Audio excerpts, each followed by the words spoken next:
प्रिय विद्यार्थियों, आज हम सभी प्रत्यय का अध्ययन करेंगे। शब्दों के बाद जो अक्षर लगाया जाता है उसे प्रत्यय कहते हैं। संस्कृत में प्रत्यय लगाकर नए शब्दों का निर्माण होता है। यह प्रत्यय प्रायः दो प्रकार के हैं, कृत प्रत्यय और तद्धित प्रत्यय। कृत प्रत्यय क्रिया या धातु के अंत में जो प्रयुक्त होता है उसे कृत प्रत्यय कहते हैं।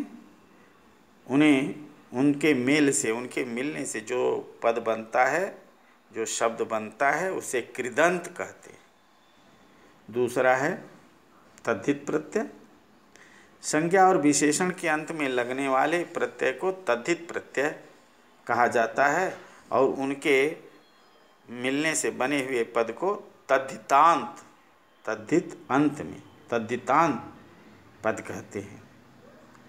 कृदंत और तद्धित के प्रमुख भेद यह है कि कृदंत मुख्यतः क्रिया या धातु के अंत में लगता है, जबकि तद्धित संज्ञा और विशेषण के अंत में लगता है। कृत प्रत्यय के कुछ भेद। पहला है कत प्रत्यय। भूतकालिक क्रिया तथा विशेषण शब्द बनाने के लिए कत प्रत्यय का प्रयोग होता है। कत प्रत्यय भाव एवं कर्मवाच्य में इसका प्रयोग होता है, अर्थात भाववाच्य और में कर्ता में तृतीया विभक्ति होती है और कर्म में नपुंसकलिंग सदैव एक वचन में प्रयोग होता है। और कर्मवाच्य में कर्ता में तृतीया विभक्ति, कर्म में प्रथमा विभक्ति और क्रिया कर्म के पुरुष एवं वचन लिंग के अनुसार लगती है। जैसे मया पत्रम प्रेषितम, यहाँ कर्ता मया में तृतीया विभक्ति, पत्रम में प्रथमा विभक्ति और पत्रम के अनुसार प्रेषितम क्रिया लगा है। रामेण भुक्तम, ये भाववाची का वाक्य है। यहाँ रामेण में तृतीया विभक्ति कर्ता में और भुक्तम ये क्रिया है, इसमें नपुंसकलिंग एक वचन का प्रयोग हुआ है। हाँ, कत प्रत्यय से बना हुआ पद ये तीनों लिंगों में चलता है। जैसे दाधन कत, इसका पुल्लिंग में दत्ता, स्त्रीलिंग में दत्ता और नपुंसकलिंग में दत्तम। इसका पुल्लिंग में राम की तरह, स्त्रीलिंग में रमा की तरह और नपुंसकलिंग में फल की तरह रूप चलता है। जैसे श्रुधन कत, श्रुत, श्रुता, श्रुतम। पाधन कत, पीत, पीता, पीतम। पठधन कत, पठित, पठिता, पठितम। इस प्रकार से कत प्रत्यय का प्रयोग होता है। दूसरा है कृत प्रत्यय का दूसरा भेद आपको पढ़ना है कत्वा। ये पूर्वकालिक कृदंत प्रत्यय है, जहाँ पर दो क्रियाओं का एक ही कर्ता हो। जहाँ पर दो क्रियाओं का एक ही कर्ता हो तो जो क्रिया पूरी हो चुकी होती है उसे बताने के लिए क्रिया के साथ कत्वा प्रत्यय का प्रयोग होता है। कत्वा प्रत्यय का त्वा शेष रहता है। यह प्रत्यय लगने, इस प्रत्यय का अर्थ होता है करके या कर के अर्थ में प्रयोग होता है। जैसे मैं पुस्तक पढ़कर घर जाऊंगा, यहाँ जाने वाला और पढ़कर के पढ़ने वाला ये दोनों एक ही करता है। एक क्रिया पढ़कर पूरी करके दूसरी क्रिया कर रहा है। यहाँ पर कत्वा प्रत्यय का प्रयोग होगा अहम पुस्तकम पठित्वा गृहम गमिष्यामि।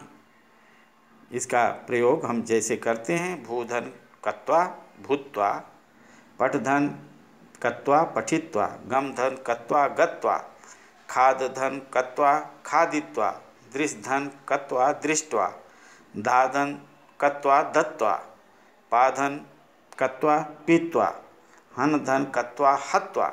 इस प्रकार से कत्वा प्रत्यय का प्रयोग होता है। अगला है तव्यत और अनियर प्रत्यय। क्रिया में चाहिए अर्थ के लिए तव्यत और अनियर प्रत्यय का प्रयोग होता है। यानी क्रिया को जब चाहिए अथवा चाहिए अर्थ के लिए प्रयोग करना होता है तो तबियत और अनियर प्रत्यय का प्रयोग करते हैं। जैसे मुझे पुस्तक पढ़नी चाहिए, मया पुस्तकम पठितव्यम या पठनीयम, छात्रैः परिश्रमः कर्तव्यः अथवा करणीयः, छात्रों को परिश्रम करना चाहिए। यहाँ भी रूप वैसे ही चलता है, इनके तीनों लिंगों में रूप चलता है। पुल्लिंग में राम की तरह, स्त्रीलिंग में रमा की तरह और नपुंसक लिंग में फल की तरह। पठ धन तब्यत पठितव्य, पठितव्या पठितव्यम, अनियर लगा लीजिए, पठनीय पठनीया पठनीयम।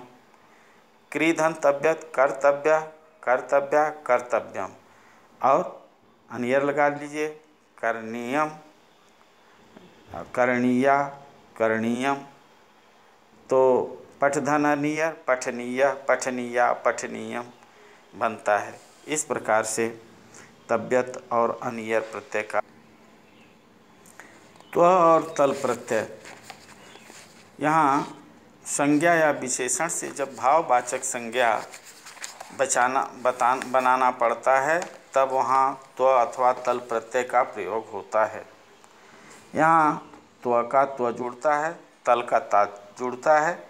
जैसे महत धनत्व महत्वम, प्रभुधनत्वम प्रभुत्वम, ब्राह्मण धनत्व ब्राह्मणत्वम और गुरुधनत्व गुरुत्वम।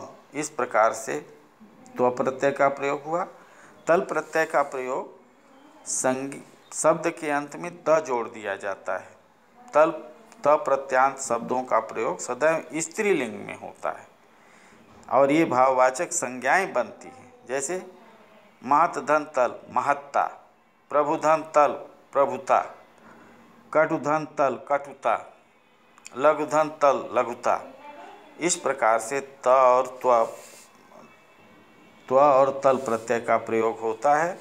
अगला है तद्धित प्रत्यय का भेद, मतुप और वतुप प्रत्यय।